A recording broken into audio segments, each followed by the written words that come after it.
Tell me we're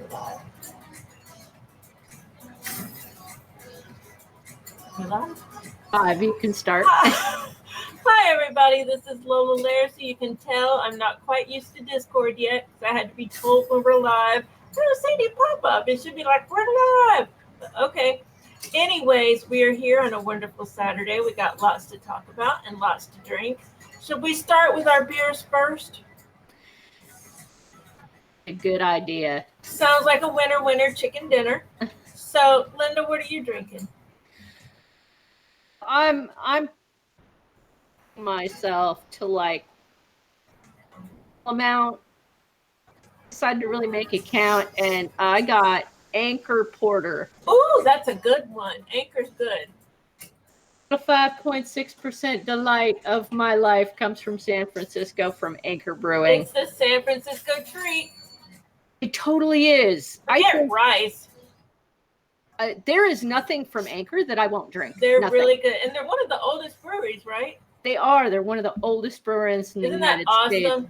And I think they are the first that started producing steam beer. I could be wrong, but I think so. That sounds right.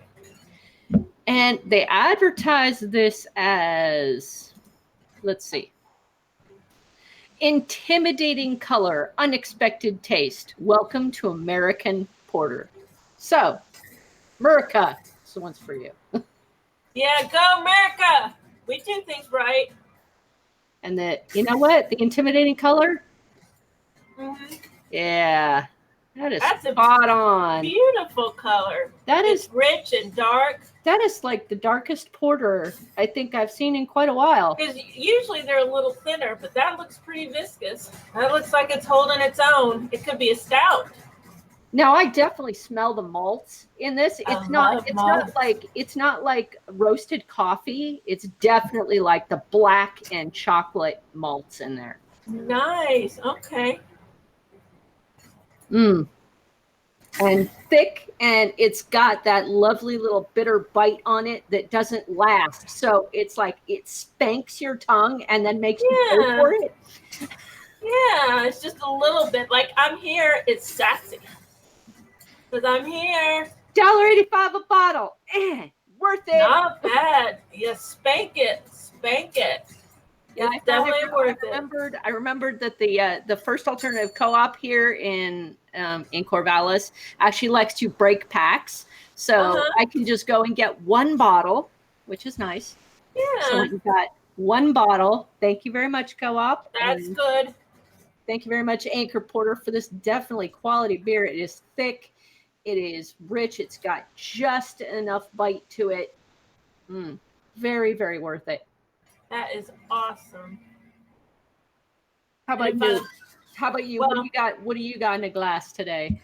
I ran out of all the beer that I bought at Beer 30. So all the beer I haven't had before is gone. So I'm back to what was in my refrigerator, which is fine. This is a good one. It's great for a hot summer day, although now you talk about malts. I miss the malts. Now I want something with malts. But this is I just spilled it. Terrapin, fine brewery from Atlanta, Georgia. And this is their watermelon goza. And goes, dying for watermelon. This is a good one. It's got that tartness, but it's not too tart. It's not like, woo! It's a little bit tart, just a little bit sweet and sour. Perfect for a hot southern day, which it is just about every day. And I'm not doing a great job of pouring it. I got my Harry Potter mug. That's so cool. Yeah, it looks, it's just very clear and light, as you expect. A little bit of head. This isn't going to send you home drunk, really. This is just it smells like a watermelon Jolly Rancher. It really does. It smells just like that. It smells so good. Oh, it makes you parch a little bit. It makes you a little bit. But that's great with the heat, isn't it? Mm-hmm. It's perfect. If you don't want anything too heavy and you just want something that just hydrates you and you're like, I'm Yeah. sassy. I'm feeling sassy. I've been looking everywhere for 21st Amendment's watermelon ale, and I can't find it. Like it appears in the tall boys every once in a while in Safeway and then vanishes. I have not seen it in boxes. I have not seen it in 6-packs. 21st Amendment, what are you doing to me? It's the middle of summer. I got 3 fans going in the house and no watermelon beer. They need to step it up. Terrapin, you need to come to the West Coast. Terrapin, it's time to expand. Come on, you got one of the biggest airports in the United States. Yeah. You can get on an airplane and bring Linda some of your beer. I'm talking to you, Terrapin. I'm talking to you, Terrapin. Get on that airplane and go to Oregon. It's not hard. I still remember the Terrapin beer you sent me, the chocolate one. Oh God. Oh, that was so good. Oh, memories. Yes. Now I feel like I need to go to Total Wine. I haven't been to Total Wine in a long time. Well, truth be told, I'm not going to be spending any money on anything anytime soon because my cat went to the vet today. Yeah.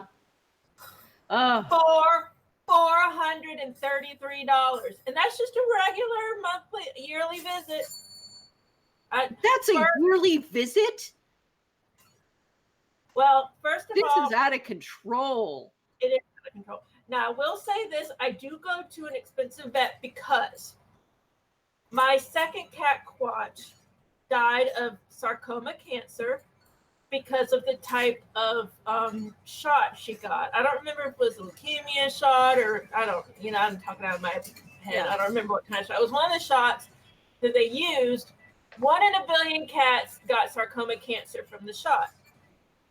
And I just happened to win that lottery, and my cat got sarcoma cancer because of the shot. And it was very difficult. She went through a lot. She went through amputations. She got infections. It was horrible. She went through chemotherapy. And so after that, I vowed I would find a vet that doesn't use that kind of shot. And so this guy, he doesn't use that kind of shot. He knew exactly what I was talking about when I said it. He said, we don't do that. So that's why I use this guy. I know he's expensive, but I trust him. So it's already expensive. But I also get the 6 months of Advantage, which is $100-something. That's actually pretty. That's pretty worth it. 6 months of that stuff. That's normal. I expect it. I remember when Advantage was brand new, and we were paying huge amounts of money for it. It's expensive, but if it keeps her from getting fleas and all that stuff, it's worth it. And then, so normally it costs about $260 when I go to the vet. And they warned me about this last year. I just forgot. They said, okay, now she's of that age where we need to take blood work. Okay, it's about $160. Okay, now, the only reason I was able to do it is because Discover raised my limit. Thank you, Discover. So I just handed, I was like shaking with my Discover card. I was just like, I threw it at them. I was like, Here, I haven't got nowhere yet. Take my credit score. Here's my blood. You want my blood? Oh, that's another thing we can talk about, Equifax. But yeah, I should have just said, take my blood. You know what? I could donate blood because I read an article that animals also need blood donations. Yes. Oh, yes, absolutely. Animals can donate blood for other animals. Yes. So I'll donate some of Virtue's blood. I don't know if my blood's compatible. If it is, I'll donate my blood. Anything to knock that price down. I'm just saying. I don't think human blood is compatible. Okay. Well then, Virtue, time to start earning your keep. We're gonna donate a little blood, maybe some plasma. I'll give you some Oreos. It'll be okay, just like I do. I get Oreos in a Coke when I'm done. I'll give you Oreos in a Coke. Anyway. She's leaving us. She's just turned around at the door. I am out of here. They're done. That's actually a little bit. She went to the vet today too. That's a little bit. Little bit has a chipped tooth. And apparently there's not much they do with cats when they have. Oh, not really. Teeth. She's just going to have to deal with a chipped tooth. Hopefully it won't bother her too much. Yeah, the only thing they do is if it becomes infected, they'll remove it. Okay. So she's got a chipped tooth. Virtue had blood work done, and I won't get the results of that till Monday. Hopefully that's okay. I'm not in the frame of mind to be dealing with anything that Well, happened. I hope that her blood work comes back just as well as mine did. Thank you. How did yours come back? I am fabulous. I do Isn't that I awesome? do not have diabetes. I am Good. smack in the middle for almost everything except potassium. Yeah. And that's why I'm drinking beer, because beer has a bit of potassium in it. So go me. It's medicinal. It's medicinal. Yeah, all the walking has done me good. It's really paid off. The 10 miles out to to Safeway, and the 14 milers out to Bald Hill, and reducing all our junk food. Like we don't keep it in the house anymore. Good. That's the only way to do it. Get it away from you. More because we're poor. Well, you can't afford it, right? I never realized how horrific trying to change my name is. Oh. Until I have to do it now, and like running back and forth to Albany 3 times on the bus. Oh my goodness. How far away is Albany? Well, it's only one city over, but it's an Oregon city over. So it's not like I can't bike there. No, it's not the same as some places where the town is, like 5 minutes away or something. No, you definitely I have to take 2 buses. Oh wow. Yeah, and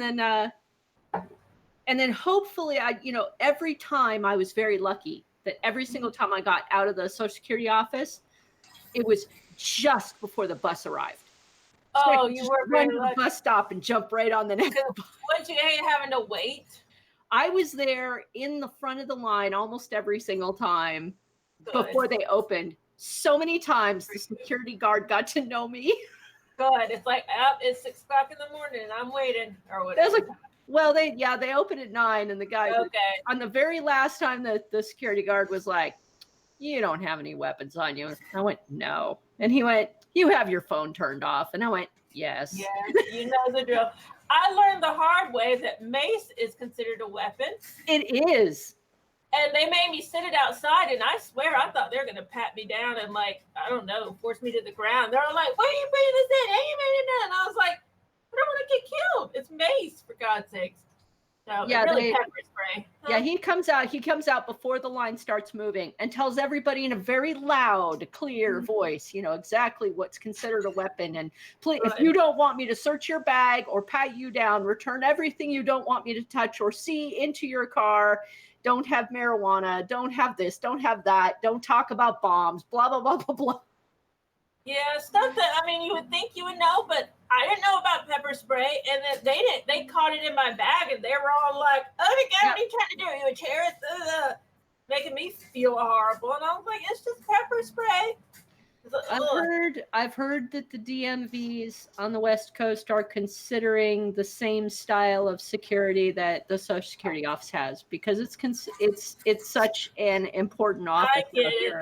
I get it. I know. Government buildings are bombed. That happened in Virginia Beach just a few months ago. A municipal building was bombed. It's horrible. Awful. Absolutely awful. I have no sympathy for people who would bomb innocent people. Me neither. I don't care what they think their stance is. I don't care what their politics are. I don't care if they're left or right or in the middle or pro-alien, pro-alien, makeup, anti-makeup, anti-haircuts. I don't care what they are. They're dead to me. I tell you what, we need to get back to that moon. We can get some of them aliens here. Maybe we don't have to pay them as much to do our work.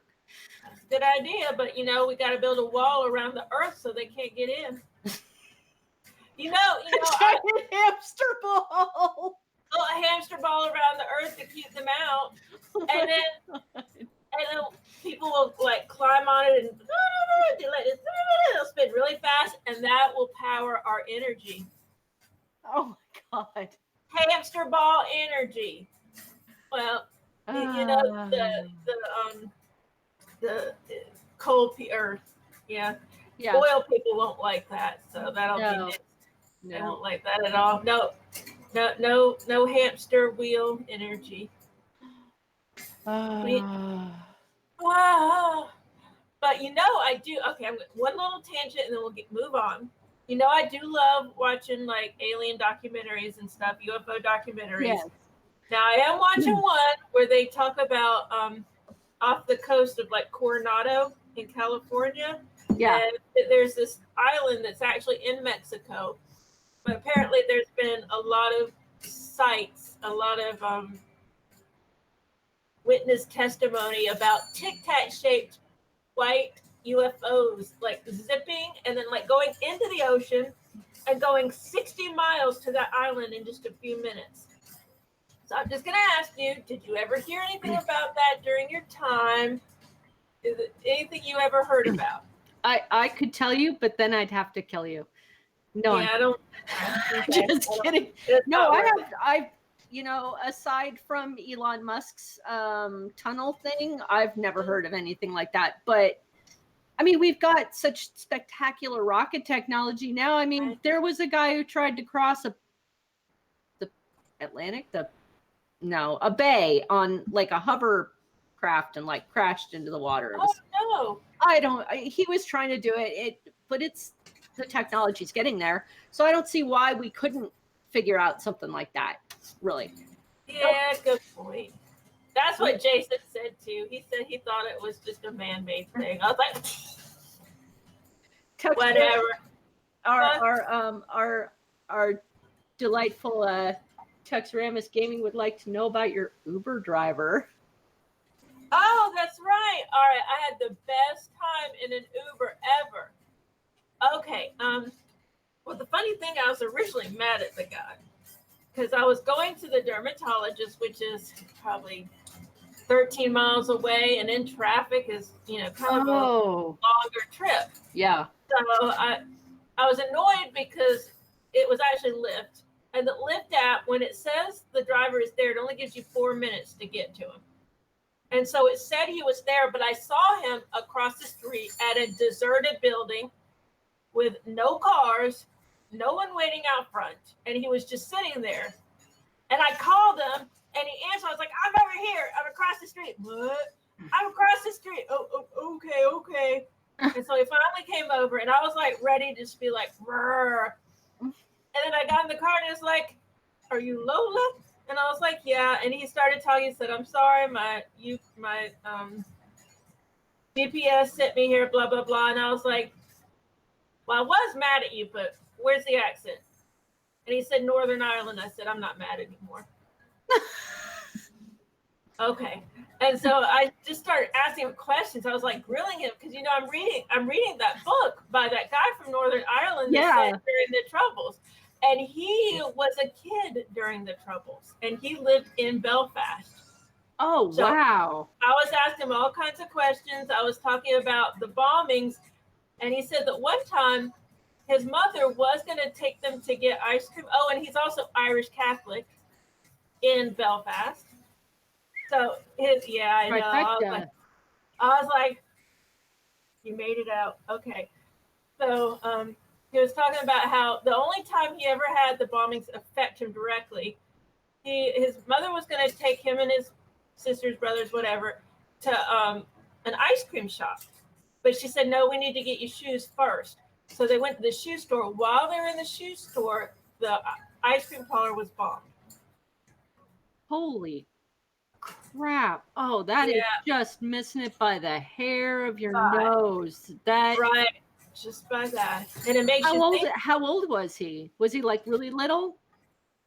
Well, I didn't ask him his exact age, but I would say he's probably my age, maybe a little older. So if this was, say, 82, he was probably 10, something like that. Yeah. 12, well, maybe. That would have been, I mean, at that age, you find out that you're in one place and another place gets bombed. It's not, it's a concept, but it's not scary until you think about it later. Later, you're like, shit. And that's how it later in life, and you're just like, wow. That's how he sounded. He was like, he said back then it was normal because I said, were you scared? And he said, it's just normal. It was part of life. But I'm guessing he was just so young. Like you said it didn't really click. Yeah. I'm sure his parents were scared. Mm-hmm. And I asked him how he came over here, and I didn't know this, but apparently Clinton in the 90s, Bill Clinton in the 90s, had a lottery to have Northern Irish people come over here. I knew he did that for the.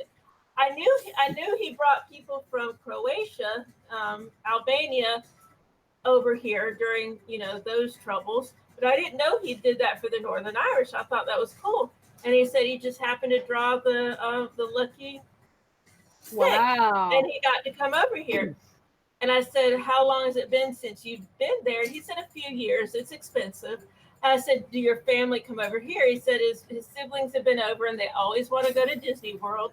And at the same point, I just rolled my eyes. I was like, oh. And he was like, I know, oh.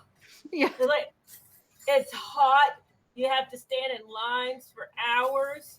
Yeah. And then I started talking about how, I used to go to Universal a lot, Universal Studios, but I can't do roller coasters. I can't do haunted houses, which is that's all Universal is for the most part. So I always end up waiting outside and going to the little kiosk for alcohol.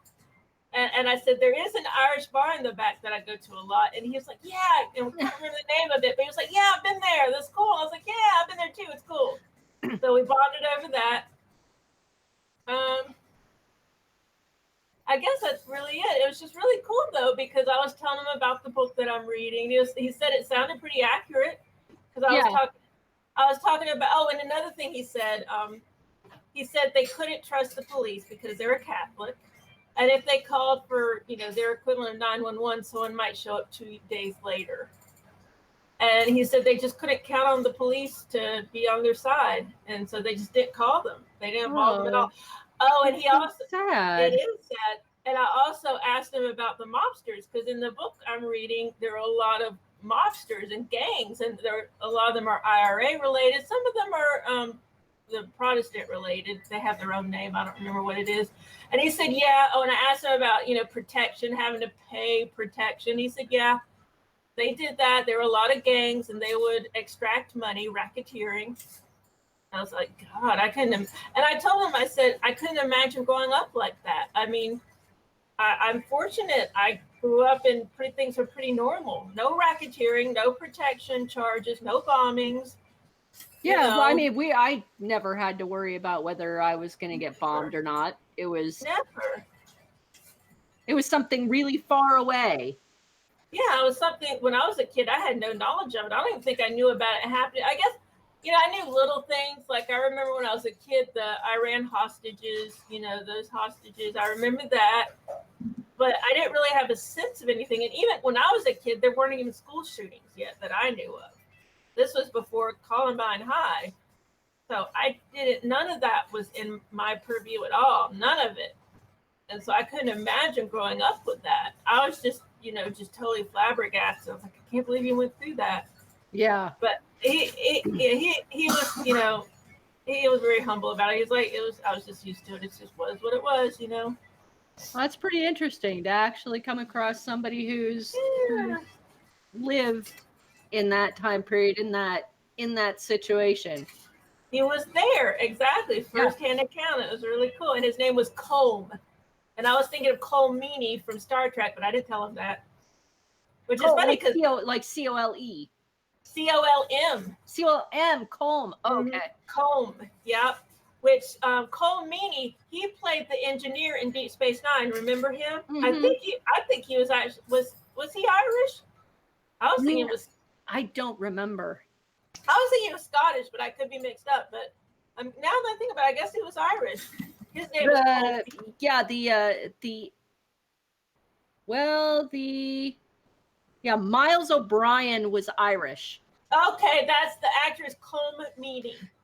Colm Meaney is the actor, and the character was Miles O'Brien was that's Irish. Right. That's Irish, yeah. I was thinking Scottish, but now I think O'Brien. I'm like, yeah, that's Irish. Yeah, so his favorite dinner was like a really thick Irish stew, and his wife, who was she was this tiny little Asian woman, despised it. She thought it was disgusting. Okay. Well, I like Irish stew as long as there's no haggis in it. You don't like haggis? Oh my God, I love haggis. It's innards. I'm an American and I don't even eat American animal innards. I don't do any of that None of gizzard, the disgusting stuff. none of that. I know people who did and I just don't do it. None of that. Nope. Don't eat any organs. Nope. Yeah, even our producer, even Chase says he was in the South when he grew up, so he didn't. Okay. But he was Protestant growing up in the South. That's got to be different. It's not easy. I'm not sure how much religion really played any part in his growing up. I'm not actually sure. We could ask him about it. I can't answer. Yeah, I definitely can't answer for him. Well, he'll have to tell us because that's got to be rough growing up in IRA territory and you're Protestant. Because they were savage. He says brown stew made with lamb. You could call it bowl of brown. I like that. I like anything made with lamb. Well, I'm weird. I know I'm a hypocrite. I won't eat an animal if I think it's cute. I'm a hypocrite. I know, believe me, I know. But I don't like to eat lamb. I don't like to eat rabbits. And I eat cows, even though I kind of think they're cute too. So I'm a total hypocrite. I know it. But once you've had a cow kick you a time or two, you're happy. It won't matter. Okay. You're happy to eat them. Yeah. Well, that's fair. We've cut our beef down to almost nothing because of the environmental damage. So. And that makes sense. There is a lot. Yeah, that makes sense. And they're coming up with stuff, huh? Fish is difficult though. Fish is actually it's so difficult to find decent fish here, although we are right smack next to the Pacific Ocean. That is weird.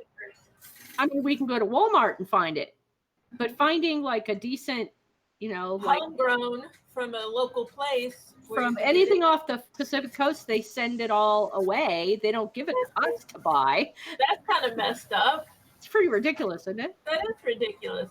And see here, we have a lot of fisheries that sell, that you can go in like a butcher shop and buy stuff. I'm assuming it's from the Atlantic Ocean. I don't know. But I mean, we have tons of that. You can just go in and buy it. Or I just tend to go to like Whole Foods or where's the other place I go? There's another place near me that I go and I buy it. It's already cut into steaks because I like salmon. It's already cut into steaks. The most I have to do is sometimes I have to take the silver skin off, which I don't like doing. But you don't like the skin off salmon? No. I like it separately. I like it fried.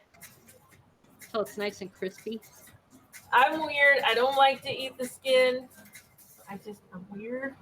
I know. Wow, this is one of the few things we differ on. Haggis and fish skin. I won't do it. How about fish head stew? No. I'm not going to eat the fish head. That's disgusting. The eyeballs are so delicious. You're going to make me cry. I'm going to act like a baby. If I'm ever at your house for dinner, let's just be clear right now. I'll like basic. I'll do steak. I'll do chicken breast. I'll do fish steak. But, like the flank or whatever. But no eyes, no tongues, no brains, no hearts, no livers, no tentacles. I have a strict no tentacles. Right. No octopus. I saw the headline article. I didn't click on the article, but I saw a headline that a vlogger, she was trying to eat a live octopus and it grabbed her face. I laughed. That's what she deserves. Eating live animals is sick to me. That's twisted. I can't. Would you do that? Huh? I've eaten live eel. The tiny ones. I think it's cruel. The teeny tiny ones. I think it's cruel. I really do think it's cruel. But that's my opinion. And I would eat. Che says about Ireland, not the same in the South, though. Our communities are mixed in the South, like the U.S. Okay. So that's good. I mean, it's good. Yeah. So you always have other people with your same religious, that's good. Yeah. with the book I'm listening to, apparently there are neighborhoods. You have Catholic neighborhoods and Protestant neighborhoods, and they tend not to mix. Yeah. But yeah. Huh? We've got to have news, right? All right, so let's do the news thing now. Let me go to our thingamahoogie, our doc. My contacts are clouding up. All right, now there's one that I was looking at. Okay, we already did the quarter. Okay. Corona. All right, now we already have a brewery here in Florida that is doing environmental friendly rings on their beer can packs, and I think that's great. Let me open up this article. Now, I have not had this brewery's beer before. I imagine if I went to Total Wine, I could probably find it. I'm going to try. But so they started it, but Corona is picking it up, which I think is great because I like Corona. They're a good, like, everyday beer. If I don't have the money for craft beer or if I'm not able to get to a craft beer store, Corona's fine with me. So if they go through with this, then I'll start buying more Corona. So the brewery here is called Saltwater Brewery, and the brewery was started by surfers, fishermen, and people who love the sea. They developed edible ring holders for their beer cans made of barley and wheat remnants from the brewing process. So they don't have to spend any extra money. They've already got the ingredients.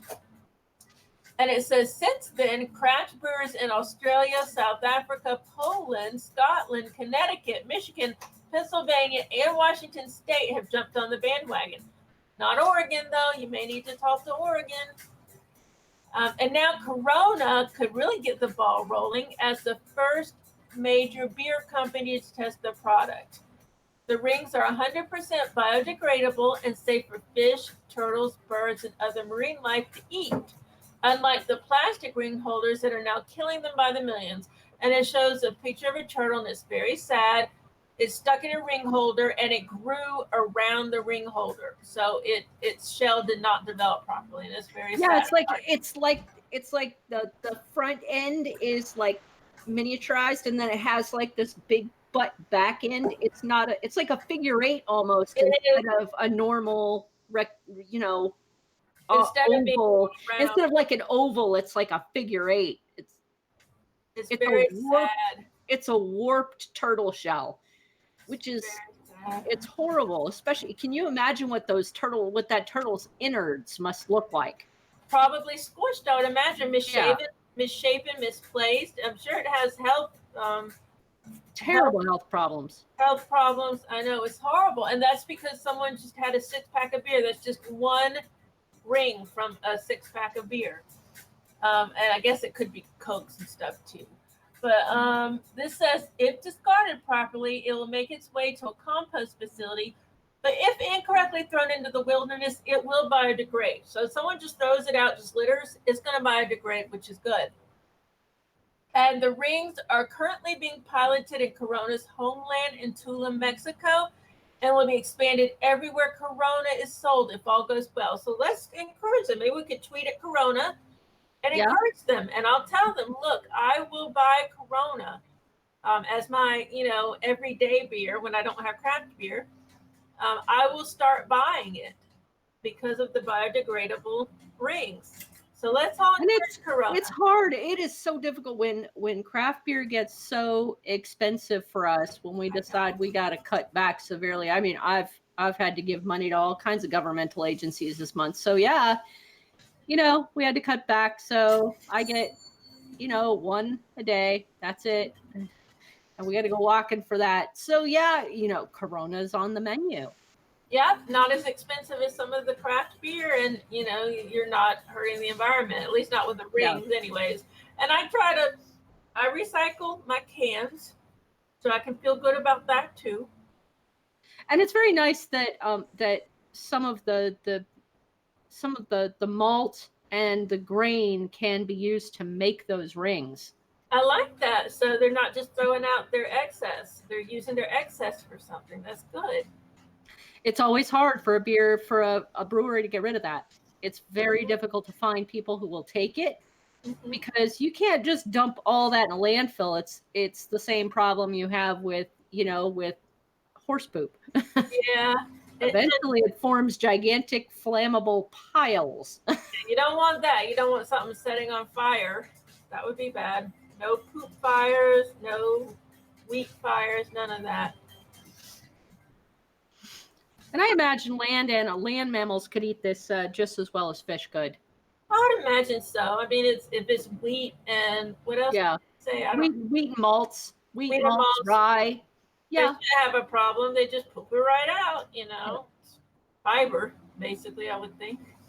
So A I like that. very responsible decision on Corona's part. I like that. So Corona, you've got our vote, and I will buy that. What else do we have?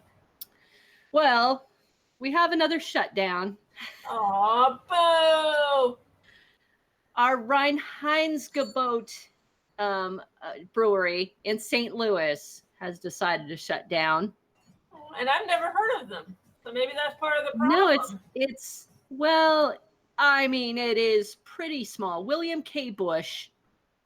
They've been around for a few years now, but the last I heard of them, I think, was last year when they decided to open their own tap room. And when I say they abide by Reinheitsgebot, they really abide by it.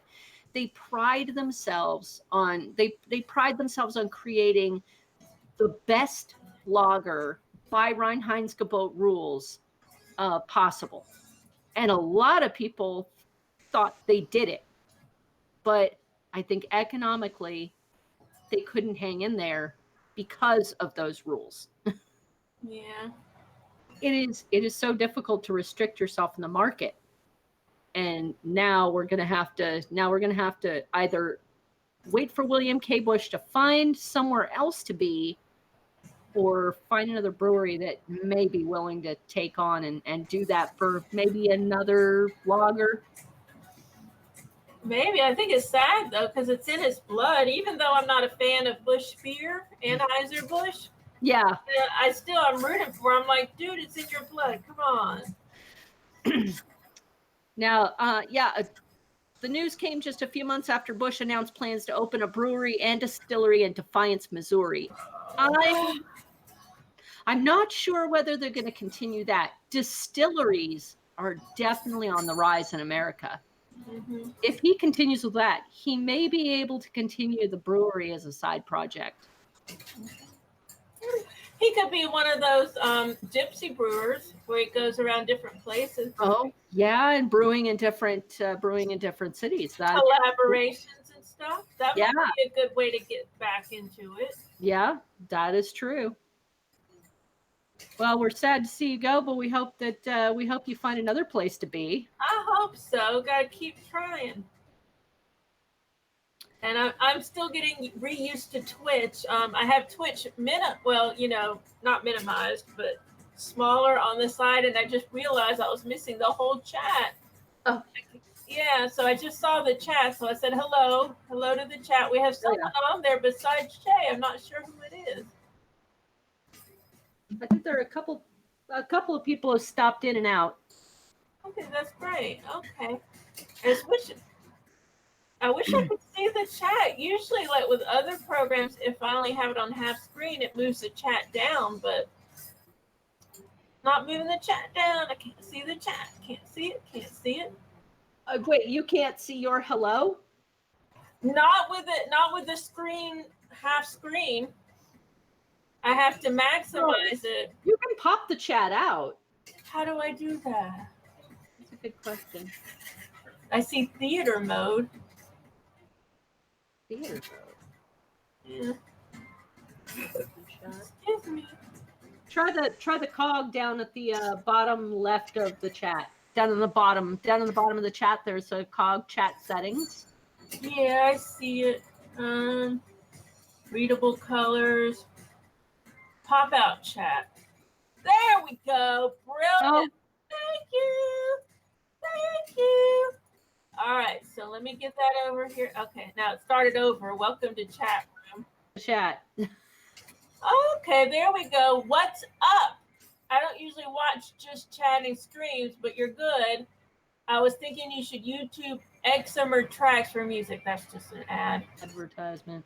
Yeah, that's someone Advertiser. not considered good etiquette to do that. You should pop into a thing just to advertise yourself. Whatever. Okay, so But we will advertise other things. yeah, like Their events. awesome for sure. I found one in Montana. I'm so sorry, Montana. Everybody in the Montana beer world, I apologize. Oh I found one for you. no. Yay. It is Montana Summer Brewers Rendezvous in Helena, Montana. Neat. VIP tickets are only $35. But I mean, there are quite a number of really good brewers out there, not just Big Sky Brewing.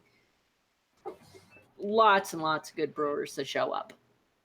I think Helena is one of their bigger cities or towns, if I recall. I don't know much about Montana. I know like one person who lives there, and that person I don't speak to anymore. So basically, I know nobody from there. But I know that it's big and open and wide open spaces. I know that. It's American history going on there. Lots of American history. Yeah, you got that one right. Oh, am I frozen? Maybe. I lost my picture. Can you hear me? Yeah, I can hear you. Can you hear me? I can hear you. We can just keep going for now and We'll keep going. I'll be fine. I'll be fine. But frozen picture looks good. I'm very deep. Today, how beautiful your hair looks. Thank you. I just had to have it done. You have recently. I did actually. I went to the hair salon Wednesday.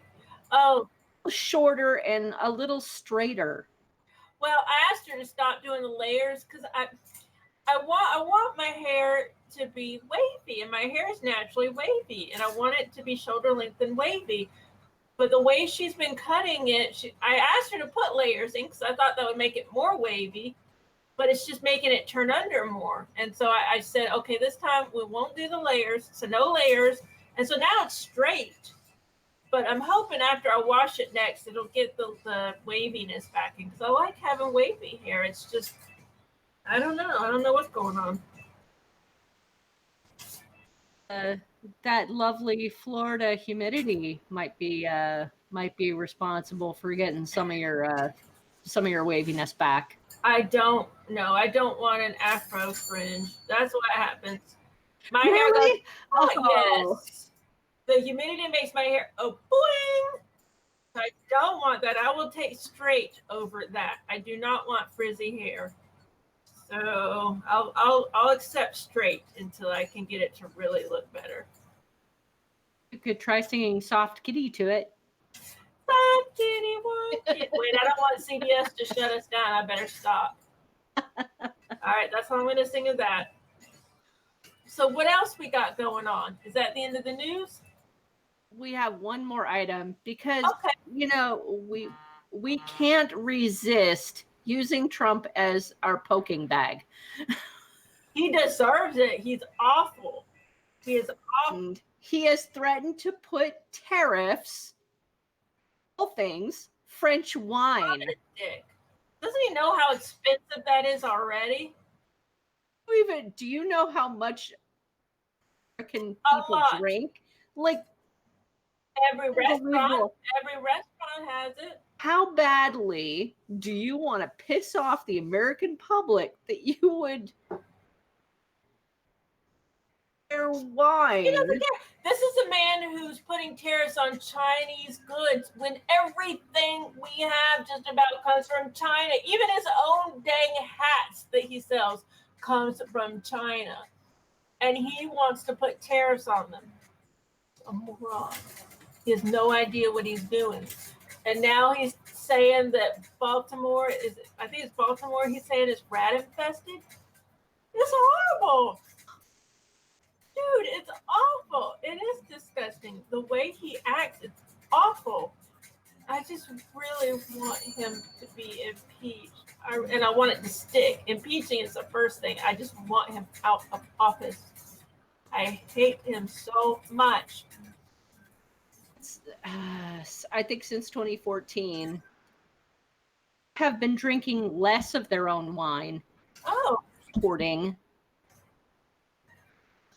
Well, so I guess that'll hurt them, but it'll hurt us too. That's the thing with tariffs.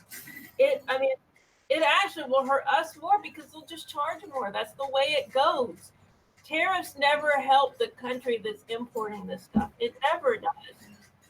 Oh, no, it just winds up hurting the little guy. The consumers. It hurts the consumers because it always gets passed on to the consumers.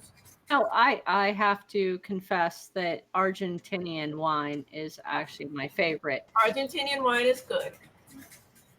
Only by Oregon Pinot Noir. Well, and see, when I buy wine, I buy American wine because I like it. I just do. My favorite wine is San Sebastian from St. Augustine, Florida. Yeah. Oh, but it's still wrong what he's doing. He still shouldn't do it. It's a bad idea. I mean, I may not be affected, but it's still a stupid idea. He's just a little toddler who strikes out at everybody. I'm going to tariff you. I'm going to tell your mommy that you made me mad. I'm going to tariff you, and I'm going to cost you all this money because that's all I can do. Well, I think we're done with the news. Okay. About our show now. Well, let's do that. But if you don't mind, I'm going to go take my contacts out. They're blurring up. Do you mind vaping for a little bit while I do that? No, go ahead. Okay, I'll be back in a minute. Excuse me, kitty cats. Show today is Bliss. Actually, I have a question with Lola about when this actually started. It's on BritBox right now. A philandering father, 2 families on the go. Stephen Mangan plays Andrew, the philandering father. Plays Kim. They have a daughter, Christina, and Joe Hartley plays the niece, and they have a son together. So this guy has 2 families, one with a daughter and one with a son. Supposedly, BritBox says this came out in 2017, and I'm sorry, other way around. BritBox says this came out in 2018. IMDb says this came out in 2017. Now, this definitely isn't over yet. Either they're still filming or they just haven't released to BritBox the second season. There's currently 6 episodes out. And let's see. The creator is David Ross. Oh, wait. Did I say the wrong? Okay. I actually think I said no. No, I said the right name for the father.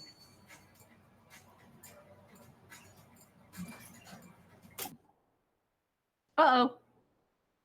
Ah, she's back. Yeah, I'm looking to see if it gets my picture back. Is my picture? Yeah, you are. All right. I had to take my contacts out. I think my makeup must have gotten in the contacts because they were really blurring up and it was bugging me. Nope. I was just actually saying a little bit about the show. Okay, good. All good things. That's all you can say about the show. IMDb is kind of weird. IMDb says it's 2017, but did it start in 2017 or 2018? Well, it's weird. We get things way after they air on BritBox. It could have been 2017 in England and then 2018 here. Oh, okay. Yeah. It's hard to tell. But I really liked it. What did you think? Shay and I found this one. Now, this is not a bad thing. This was one of the most It was very uncomfortable shows we have ever seen, like ever. And very uncomfortable. The acting was brilliant. I loved the acting, especially from him. He's great. He sold it really well. And that's Stephen Mangan playing Andrew, right? Yeah. On a show I've loved called Episodes. Yeah. I'm already a fan of his. They go back and forth kind of, to the past where he's just met these two women and then on to the future to actually tell the whole story. And in the beginning, it seems like it's like a totally doable thing until he pulls over to the side of the road and starts crying. I know. He is under so much stress. He's going to have a nervous breakdown. And in the beginning, I felt sorry for him. I do. I feel sorry for him, too. I felt sorry for him in the beginning. Not anymore? By episode 6, I wanted to drag that bleepity bleep out of the car and stomp on his head. You don't get to cry. You did this. Yeah, it's his doing. And what bothers me is all the gaslighting he does. Yes. All the He gaslights both the ladies. He gaslights his children. He gaslighted the damn builder and his son. He gaslights everybody. Oh my goodness, what he did to the builder's son. That was horrible. It was inexcusable. Unforgivable. It's unforgivable. He is unforgivable. Now, don't get me wrong. I detest the character.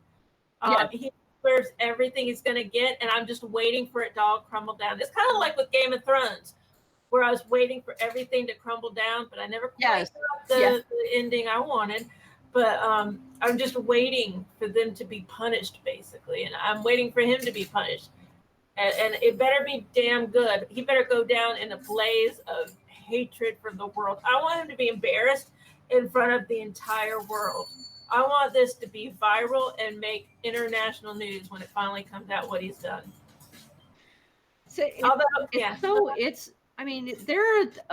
there are some things that he does with these families that kind of doesn't make sense. Yeah.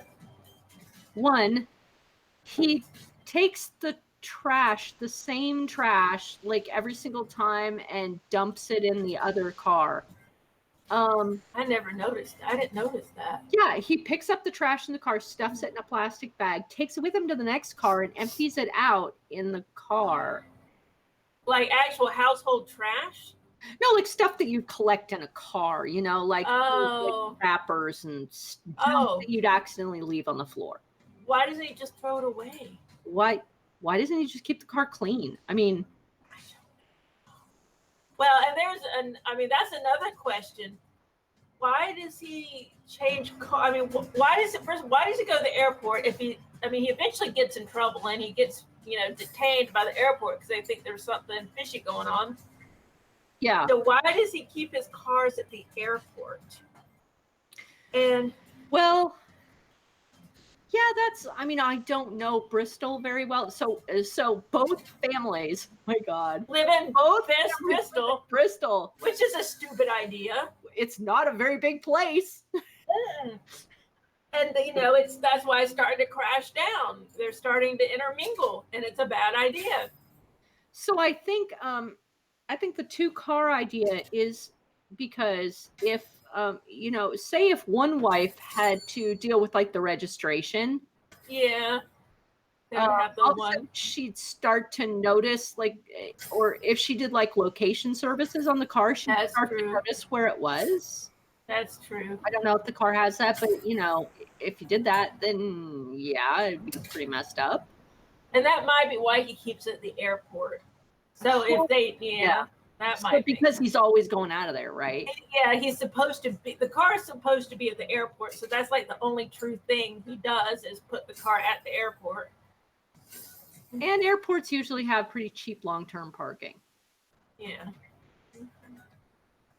So I'm guessing he does. I'm guessing like the lady he's not actually married to does her own taxes.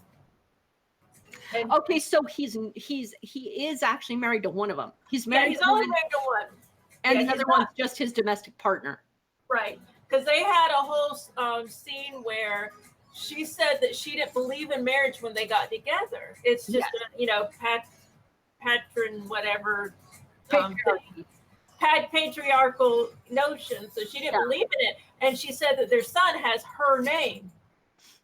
And I'm guessing he went along with that just fine to avoid confusion with his last name. So Heather Graham's character, Kim, has his last name, and they're actually married. So he's technically not a bigamist. So he's not doing anything illegal. Huh? Yeah, I guess he is doing something illegal. He is cheating on your wife is still illegal. Is it? It is. In England? Yes. I didn't know that. I think the term for that was like 6 months or a fine. That's kind of crazy. Okay. But yeah, if he's not married to the other woman, then it's not bigamy. Bigamy is punishable by I know up to bigamy 7 is years. illegal. I know bigamy is illegal, and that's one of the things I thought about. But they made the point that she didn't believe in marriage, and now she's talking about marriage, and that's causing more flop sweat for him. Well, she's really, both of the wives really are starting to question their role in not only the relationship but in the outside world. Yeah, that seems like that's why he's having trouble now, because Kim, Heather Graham's character, had been agoraphobic. She was afraid of the public, and so she hadn't been coming out at all. So that's how he gotten away with it this long. But now she's joined the neighborhood program, and she's starting to come out more and do civic stuff, and she's coming into her own. And that's why she's starting to meet people in the neighborhood.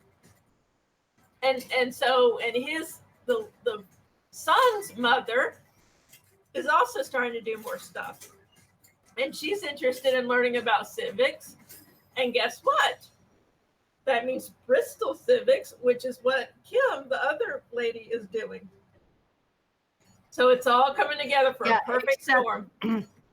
So he thought she was going on he thought his other wife was going on a ship for an Etsy program. That cracked me up. That's what people do when you don't pay attention. That's what happens. This is a public service announcement. Pay attention, because he knew that Kim's friend did Etsy stuff. Yeah. And so when Kim said she's going to Civics at Sea, he just heard Civics Etsy, which makes no sense. Civics makes no sense, but he didn't think about it. He just heard Etsy, and that was the end of it for him. She's going to some kind of Etsy thing. Yeah. And his other lady is talking about Civics at Sea, and he's all like, okay, go to Civics at Sea, whatever. And it's not until the last minute when his daughter, Kim's child, says, it's not Civics at Sea, it's Civics at Sea. And he's like, and he runs and he gets in the car and races and he gets to the port, because Bristol is a seaside. Oh my God. Seaside. It's at the seaside. So he gets to the port and he sees both his ladies getting onto the same ship. And I am here for it. Well, not only are they getting on the same ship, they were talking by the time he got there. Oh my God. I love it. I'm ready. I am ready. I am just like on pins and needles, wondering when's the first time when are they gonna either pull out the photo to brag about him or disparage him. Well, now I think he's been good about not putting his photos into stuff. I don't think he really. Come on, every wife has a. That's true. There's got to be right. There's got to be something. And it's not going to take long. The lady who's not married to him is going to ask Kim's name, and she's going to say Kim. I already forgot his last name, but Kim whatever. And she's going to say, "Oh, that's my guy's last name. What's your guy's husband's name?" And she's going to say Andrew whatever. And she's going to go, "That's my guy's name." And for a while they'll be like, "Wow, what a coincidence." Yeah. What does your husband do? He's a writer. Oh, my guy's a writer too. It shouldn't take long. No, it won't take long. And I'm ready for it. I mean, there couldn't be anything he could do after the ship leaves. I would hope not, unless he gets a freaking helicopter. There's no telling. He could call in an emergency, or call in and say, so-and-so's grandmother died. And I bet he'll try. But one of the last things he says, it seems like this whole series has been him talking to like a therapist or a policeman or something. And so the last thing he says is, and that's when I decided to do the plan. So apparently he's got something. He's got some kind of 0-hour ultimate doomsday protocol. And I'm afraid almost to find what it is. I feel like the only other place he can go now is actively killing people. He's already gaslighted everybody. He has. But what is he going to do now? Oh my God, what he has turned Christina into is horrific. It's horrible. I mean, he took pictures of his own daughter in the shower. Oh God, yeah, blamed it on the poor little boy. On the poor kid. That is so wrong. I mean, now he could go to jail for that for sure. Huh? But surely Christina has seen his manipulative tactics all her life, and now she's learned them. And the way that she got him to let her go to a nightclub was hilarious. Classic. That was hilarious. She's smart. I mean, she knows how to manipulate them. And see, he's so preoccupied with all this other stuff that he doesn't get it. And that's paying attention is fundamental. Because she said, oh, you said I can go to, I don't remember what it was. And he said, well, of course you can go to it. It turns out to be a nightclub. He thinks it's some kind of educational thing. I had to look it up. I don't remember what it was. Do you remember? Electric Circus. Yeah. It doesn't sounds kind of like a Cirque du Soleil thing, but then I looked up, I was like, nightclub. Yeah. I figured. And so he heard circus. And he was like, of course you can go to a circus. That's no problem. Go ahead. But it's a nightclub. Yep. Well, funnily enough, on Wikipedia it says it's in New York, but I'm pretty sure she wasn't going to New York. So they must have a version in Bristol, or at least they made it up for Bristol. Yeah, they must have a version for that area. Yeah, so that's hilarious. And I mean, she's smart because she wasn't lying. She used his cluelessness against him. And he was like, okay, you can go. I just don't understand in the modern world how you could get this far. I mean, I know he doesn't like his kids using Facebook or anything like that. But you can't control a spouse like that, can you? No. And it's out of his control now. I mean, like I said, it seems like Kim had been agoraphobic before, so she didn't want to do anything. Yeah. But now she's doing it. Now, speaking of gaslighting, one thing he did was truly unforgivable. He made it seem like she shouldn't go out and speak for the civics thing. He discouraged her. That was horrible. And he even felt bad. He backtracked. But it was horrible. And luckily she didn't believe him and she did it anyways. And how selfish was that when obviously things are starting to fall apart to only think about you. That's all he's thinking about. And not about how your actions are, affecting other people. About how, I mean, he totally ruined her confidence. Luckily, she got it back, and she's strong enough that she didn't let that deter her. But you got to wonder, if he'd been doing this stuff all along, maybe that's why it took her so long to get out and start doing stuff. If he's been holding her back that long, I mean, he could have seriously, because, I mean, agoraphobia is sort of like a mental illness. And when you think he's probably been discouraging her this whole time from getting out of her shell, so he's been actively hurting her this entire time. He's a horrible husband. I mean, yeah, and that's why I came to hate the character so much. I hate the character, yeah. And the actor's just so brilliant to portray. But he's good at it. He's good. It's almost like an English stereotype. The person who's so indecisive that he can't make a decision, so he tries to mold the world around him to support the non-decision. Yeah. It's like Faulty Towers. It reminds me of Faulty Towers because he was such a jerk, but you know, he was always trying to mold things so that, you know, it still worked in his favor. That's true. That is true. Yeah, it's like, you know, he was always getting himself in his own created messes because he was such a jerk, but he was always trying to get himself out of them at the expense of everyone else. Yeah.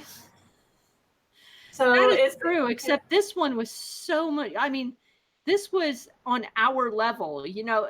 Faulty Towers was like a generation separated from. Oh yeah, it was previous generation. This is our generation. This is our generation. I mean, I completely identified with, you know, with the modern day situation. So it made me cringe every time he tried to. Painful. Every time he tried to extricate himself from a situation, it was just painful. Just tell the truth. Oh, stop! You're killing me. And he's not going to tell the truth. He's so far in. He's not going to do it. It's going to have to be uncovered for him. Pretending to be racist so you can get. Oh, that was horrible. Oh my God, I couldn't believe he did that. He totally gaslit that poor man. He was like so gaslit. He went deep into the racism. And then the poor guy, by the time the two ladies came back, they were like, I think you're overreacting. He's like, no, you didn't hear him.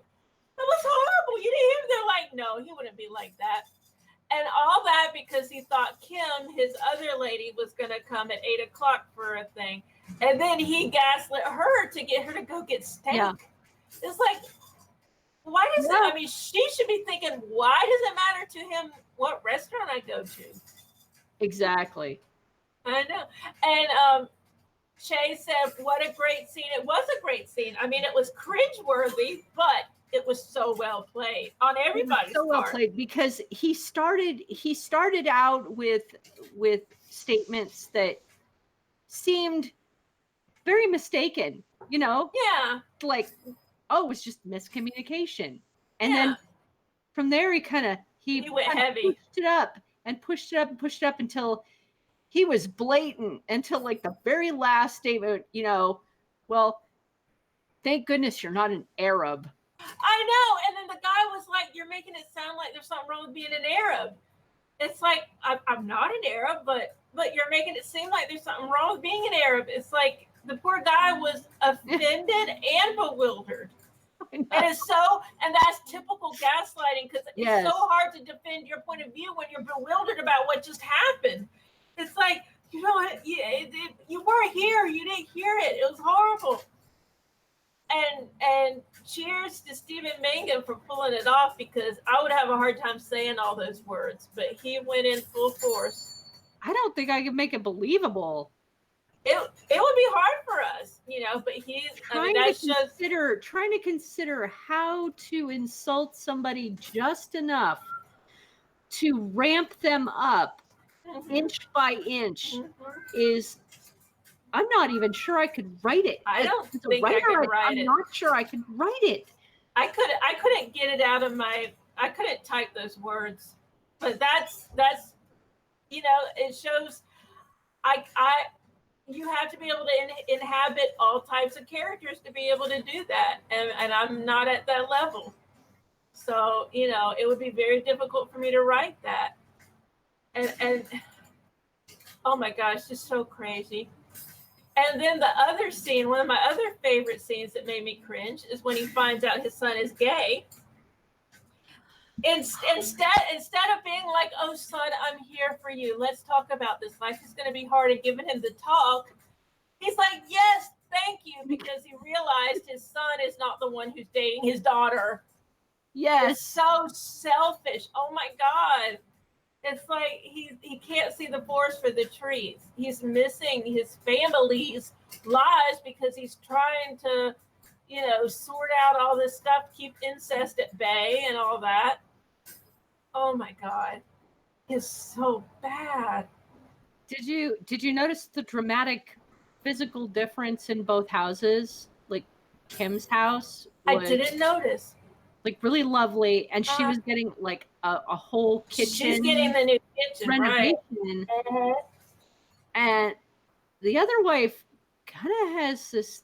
It's tiny. It's crowded. Oh, I didn't notice that. At one point, even when he's in the room, the kitchen faucet explodes. I did notice that. She needs a new kitchen.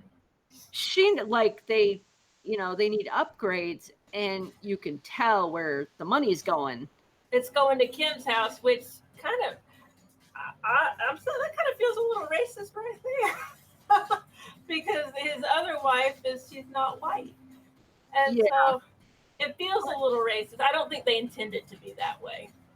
How on earth is he doing this with a travel writer's salary? Check. Well, I thought about that. I mean, he's a published author. I'm guessing it's through a publishing house. So he may be getting decent money. Now, in real life, I don't think this would work because I don't think a publisher would publish a book without the author being known. Because they need the author to do public appearances. They need social media. They want a personality with the book. I don't think they would publish something anonymously. I don't think that would happen in real life. But for this, he does say that he does, anonymous articles. Now, if it's going out to a magazine, no, they're books. They're books.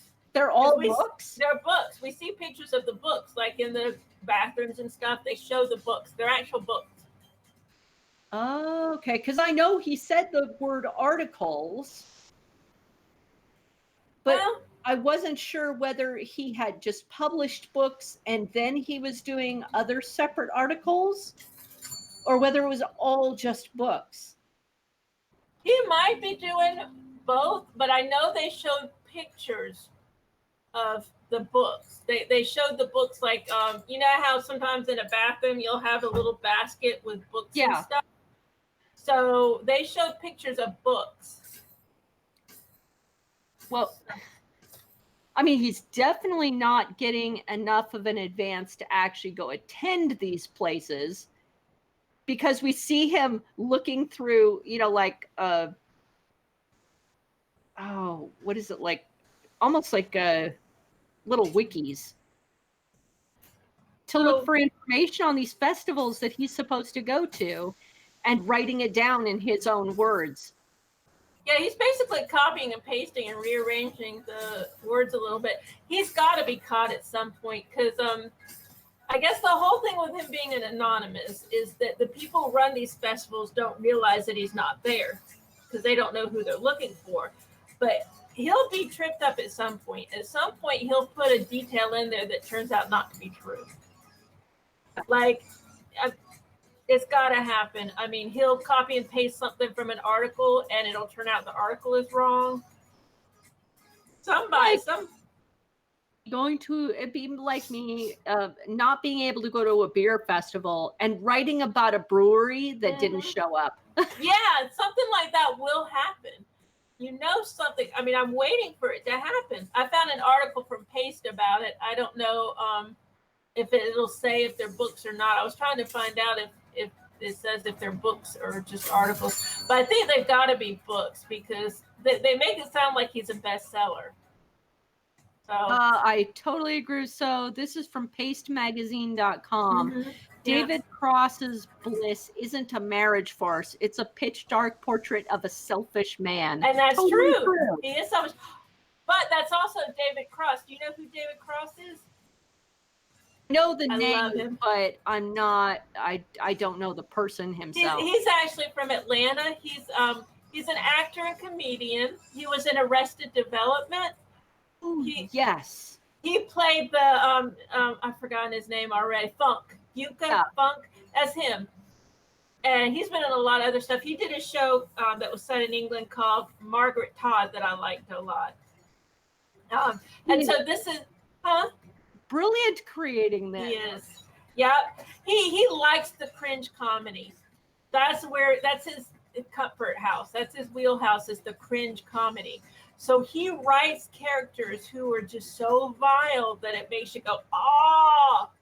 But in this case, it's really good. And in Margaret Todd, the character was a little bit like this too, just a little bit. He would insult people and you know, but he was ignorant and innocent. Margaret Todd wasn't necessarily a bad person. He just was out of his league, out of his depth. This guy's a bad person. You know, this kind of also reminds me of The Office, specifically the British Office. Yeah, a little bit. Somebody who's just says the worst things. It's like, and they don't have any idea how bad they're being. Although I think this guy must know how bad he's being.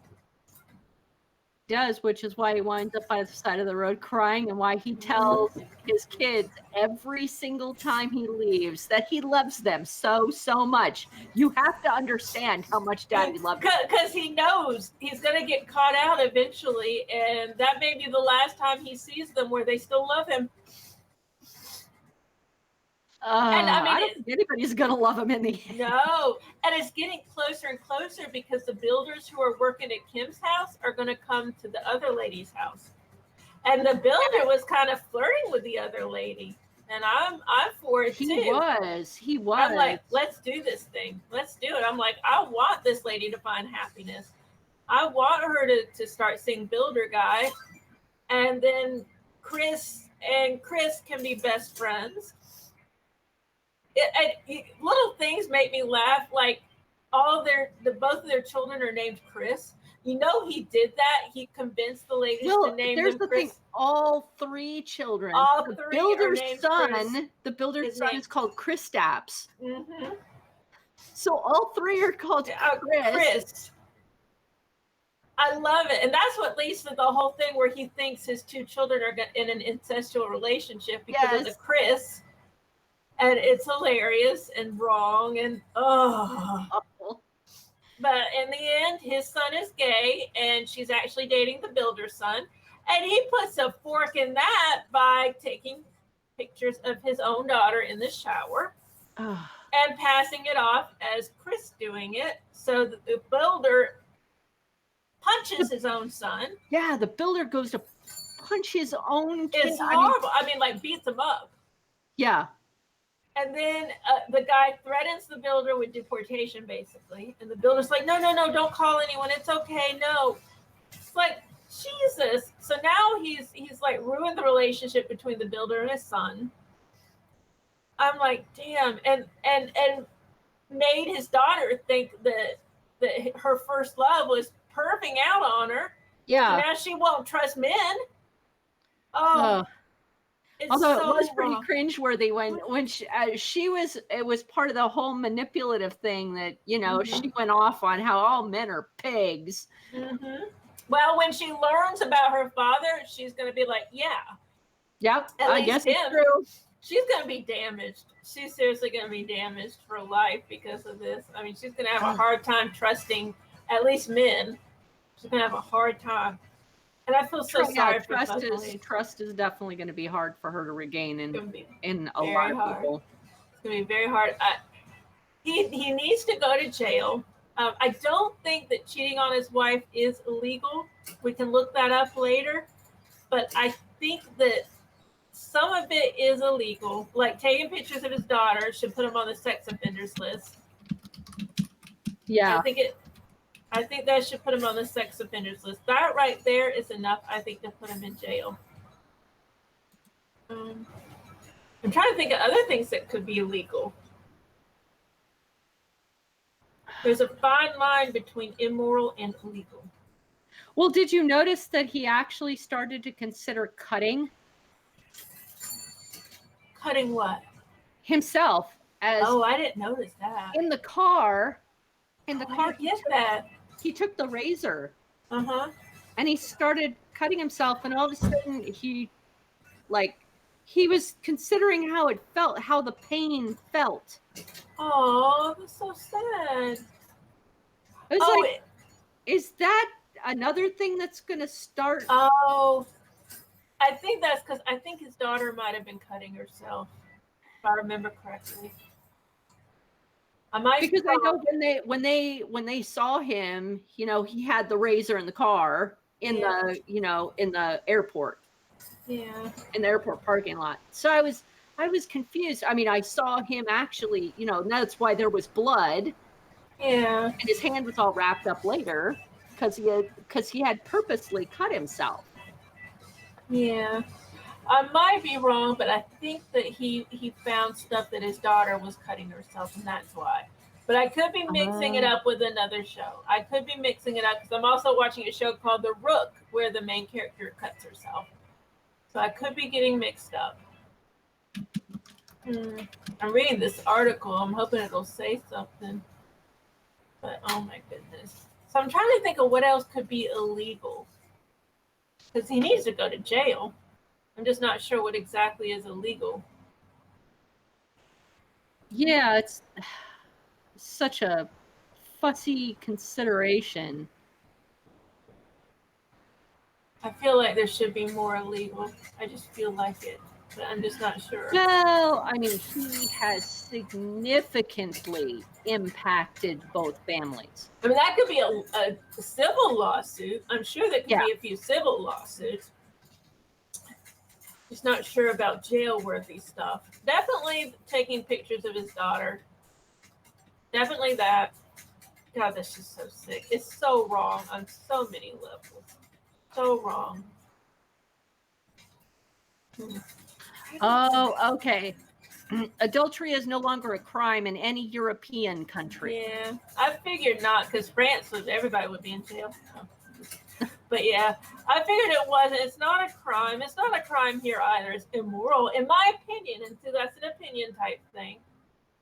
I think deception is immoral. So anytime you're deceiving someone, I think it's immoral. But it's not a crime. Now, Well, if he had married both, I think economically he has very much impacted both families, and that's something he should go to jail for. He has disenfranchised both these women and his children to such a point. He's prevented them from going and taking opportunities. He's prevented them from having a lot of the normal things that if they had only had a single partner that they might have had access to. well, see, I think that would be a civil lawsuit, but I don't think it's illegal. Well, whether it's illegal or not, I still think he should go to jail for it. Well, if it's not illegal, he can't go to jail for it. Like I said, civil lawsuit, definitely. I think jail behind the bar. Yeah, I mean, definitely for taking pictures of his daughter, he would go to jail if they can prove it. Once again, they would have to prove that. It. Yeah, because he used the boy's phone, so it would be really difficult to prove unless he's confessed, which I think he would eventually break down and probably confess. And then he should go to jail and be on the sex offenders list. Mm-hmm. I'm not sure if there's anything else that's technically illegal. It's just wrong.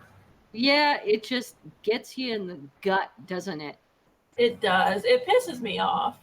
I mean, because I think about it from the ladies and the children's perspectives, and I'm just so angry because, you know, I have trust issues, and I can't imagine being in their position. But, you know, it's funny. There's a show on PBS, a British show, and I taped it. I haven't finished watching it yet. Ruth Wilson, you know, Luther, the lady who plays, I already forgot her name. Alice. Did you watch Luther with Idris Elba? I think I watched a little bit of it. All right, you remember the sociopathic lady who he ends up kind of falling for? I think so, yeah. All right, her name is Ruth Wilson. She's awesome. I love her to death. So she made a show based on her own grandmother. Her own grandmother's husband was a bigamist, and she didn't know it. She didn't know it until he died, and both women came to claim the inheritance. So she made the show. It's called Mrs. Wilson, and it was on PBS just a few months ago. It was really good. I still haven't finished it. It's on my DVR, but I highly recommend it because it's a true story. Now they goosed up the story a little bit for the show. In the show, he has multiple wives, but in real life, he had 2 wives. But still, that's still like what? And this was like during the 40s or something. Like what? I mean, well, in the 40s, it was technologically a much different place. Right. You didn't know. I mean, it was, especially with a common name like Wilson. Yeah, there wasn't. And I'll bet he didn't keep both families in the same city. I don't think so. I'll have to go back and rewatch the first episode. I don't remember, but they probably weren't in the same city. And like I said, he didn't know. She didn't know. The grandmother didn't know until he died. Yeah. And it came time to split up the money, and they both showed up. It's like, wow. Yeah. And so that's a true story. How do you even decide who gets the money in that case? I don't know. Maybe they split it. I don't know. Yeah. It's just very hard and sad. It's sad more than anything. It's sad that, they've had their memories tainted with this. Yeah. Well, I can't wait to see how he gets caught. I'm excited. It better be good. He better go down. Flames. Flames. I want flames. I want to know what his plan is. I want to know what the plan is too. It's probably going to backfire, I hope. Okay, but I'm going to hazard a wild guess. He's going to fake his own death. That's what I was thinking. At this point, that's his only option. He needs to fake his death and move to somewhere that doesn't have extradition. That really is his only plan. That's the only thing I can think of at this point. And I don't know if that's what the plan is. I just don't know. Unless he can clone himself. I don't know. I mean, it's at this point, it's hit ahead. It's at the breaking point. Yeah. I would say there is no actor or actress in this series yet that I don't like. I love every single actor, every single actress. They're doing a brilliant job, and as uncomfortable as it is, I want to watch the rest. I like it. The first thing I said when I told you about it, I said it's like a reality show, but fiction. Yeah, it feels like a reality show. I want to know what happens next. We're watching a train wreck in slow motion. Exactly. And I need to see how this happens. I need to see how it ends. God, I love it so much. I'm gonna have to look up and see if they're gonna. I hope they have a season 2. I really do. They will. I think they really. I mean, unless they cancel, I cannot imagine them canceling such a good show. I hope not. But when we're gonna get it on BritBox is anybody's guess. Whoa! I got an article.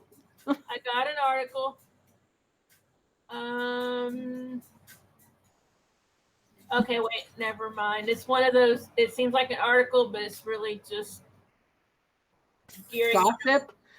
Yeah, it's one of those sites where you think it's an article, but it really turns into watch now. Click now to watch season 1. Yeah, it's fake. All right, well, we'll have to figure it out. We'll look and see. Hopefully it comes back because it's really good. Yep. And if it does, hopefully it'll be on BritBox so we can see it. That's where it's on now, BritBox. Awesome show. Thank you, Stephen Mangum, David Cross, Heather Graham, and everyone else in the show. It's awesome, and we love it. Absolutely.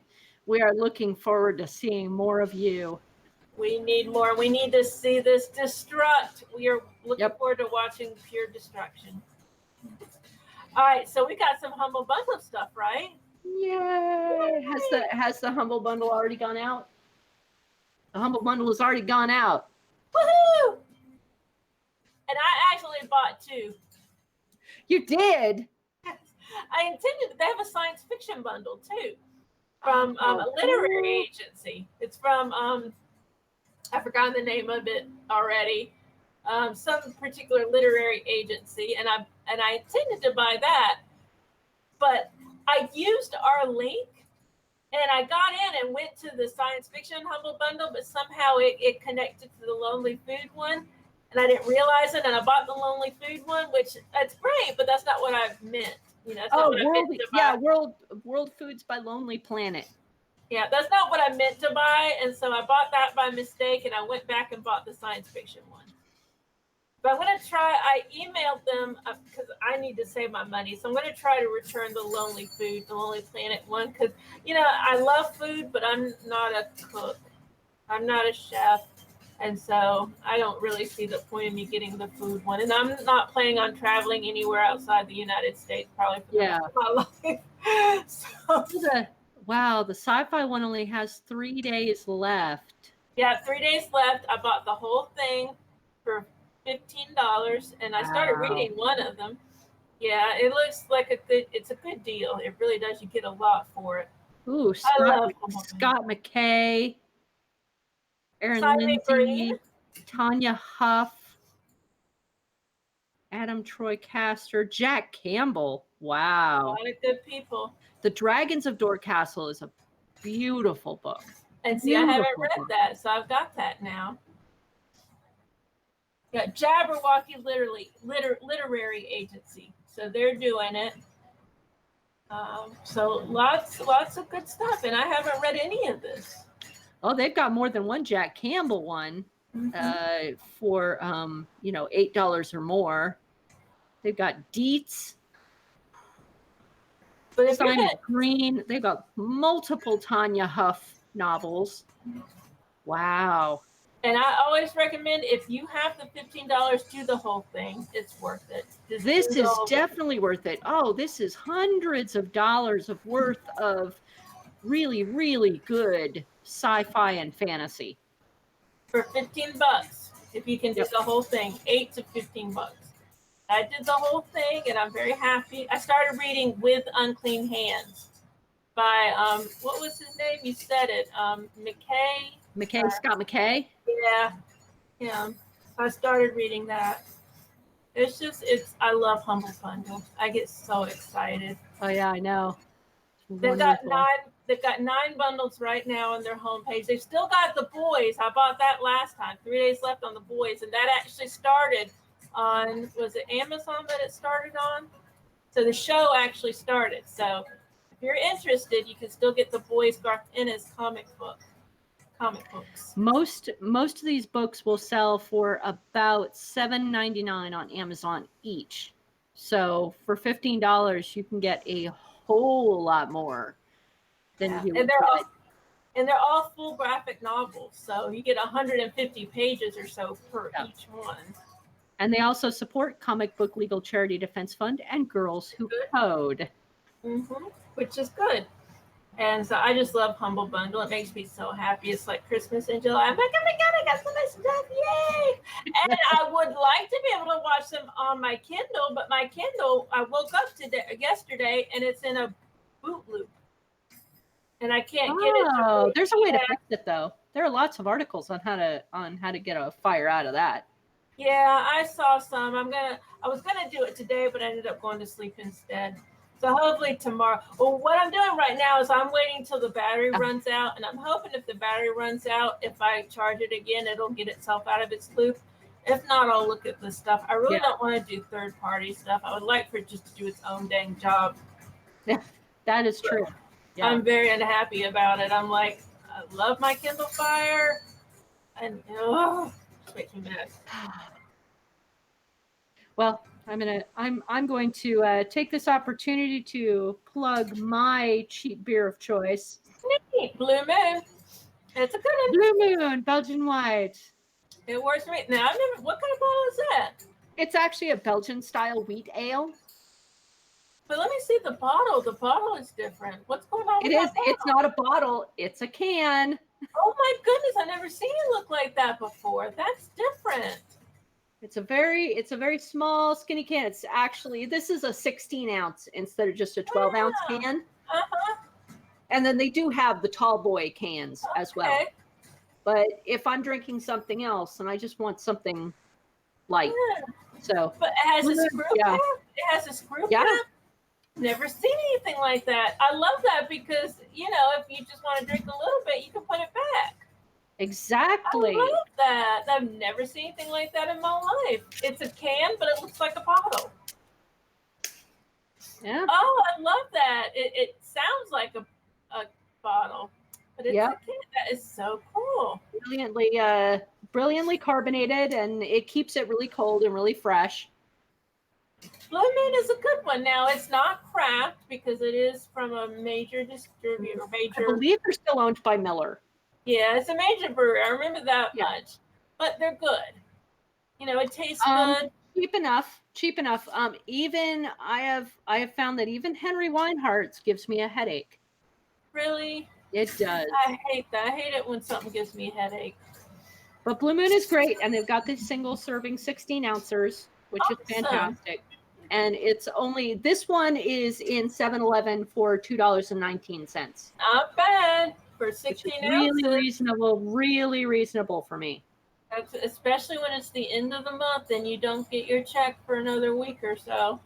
Yeah, I know. When you're going, I have two choices: chicken or more chicken. Yep. Or sometimes not even chicken.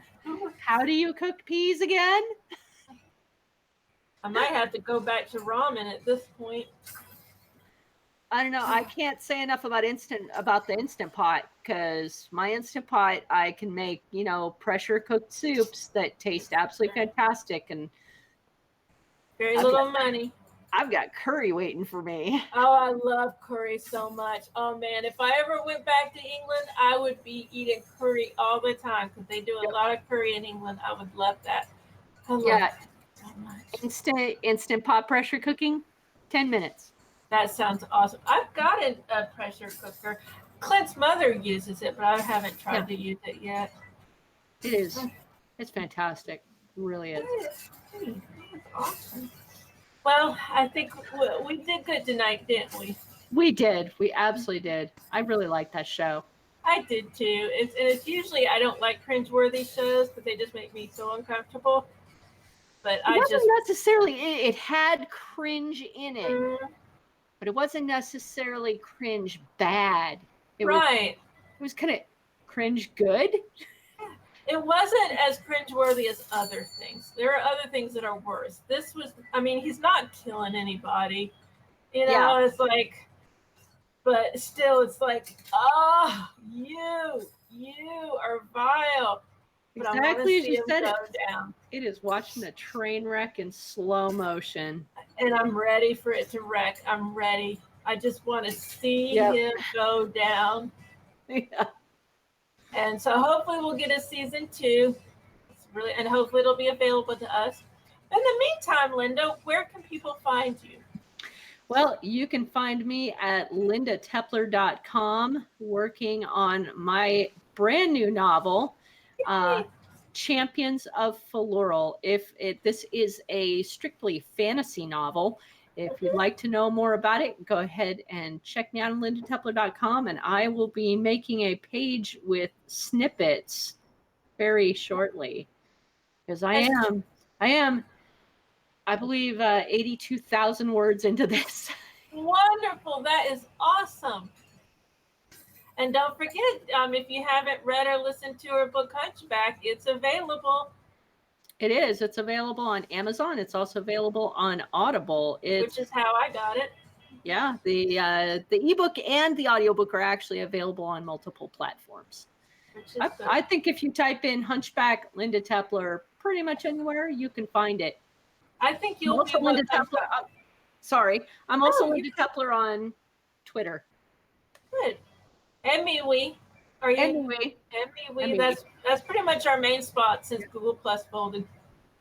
And I'm on Twitter too, at Lola Laracy. I'm working on my second book. I'm just being very slow. But maybe I should put stuff. You know what I'm going to do tomorrow? I'm going to put some excerpts on my website, lolalaracy.com, so that people can read it and maybe give me some feedback on it.